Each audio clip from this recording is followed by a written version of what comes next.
Good morning po. Ang devotion po natin for today is entitled Uprooting Strongholds from 2 Corinthians chapter 10 verses 4 to 5. It says, "The weapons of our warfare are not carnal, but mighty in God, for pulling down strongholds, casting down arguments, and every high thing that exalts itself against the knowledge of God, bringing every thought into captivity to the obedience of Christ."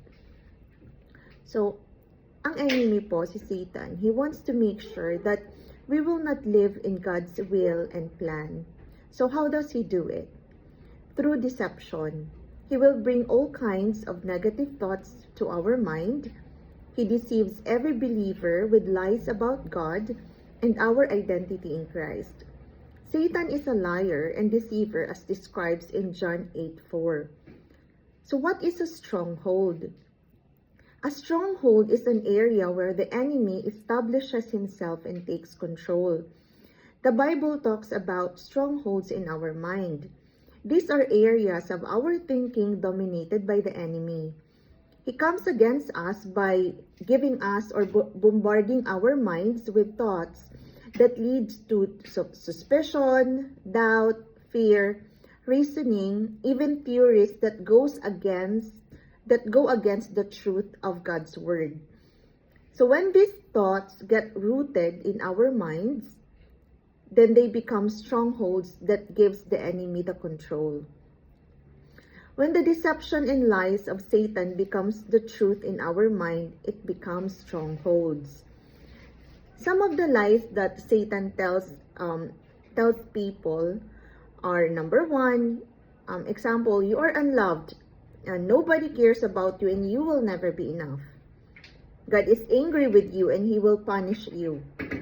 You are only human, so it is okay to sin. You will always live a second-class life because of the stains of your past. You cannot do it. So these lies, when not counterattacked, will be planted in our minds and we will start believing in them. These lies are far beyond what God has in store for us and how he sees his children.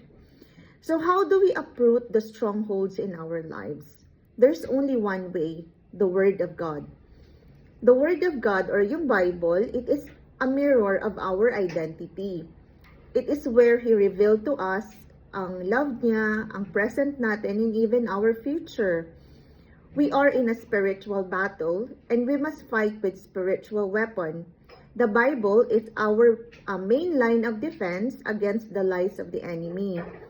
It is the most powerful thing we can use against the lies of the enemy because it will transform us from inside out and help us destroy the strongholds in our thinking. So what we need to do, we need to read, study, learn, and live God's Word. So ang enemy, as persistent as he is, he will try to get to your thoughts as much as he could.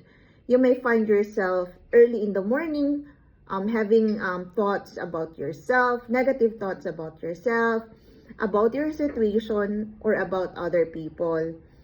We can overcome it with the truth found in the Word of God. We need to choose what we entertain in our thoughts and mind. So whatever strongholds we have, we can uproot them by believing the truths in the Bible. Just like what our verse says, we bring every thought into captivity to the obedience of Christ. So let us pray. Thank you, Lord, for your word and for the truths found in your word. In the name of Jesus, we uproot any stronghold in our lives, strongholds that the enemy has deceived us with. We replace that every thought with the Word of God, with the truth found in the Word of God about who you really are and how you see us. In Jesus' name we pray. Amen.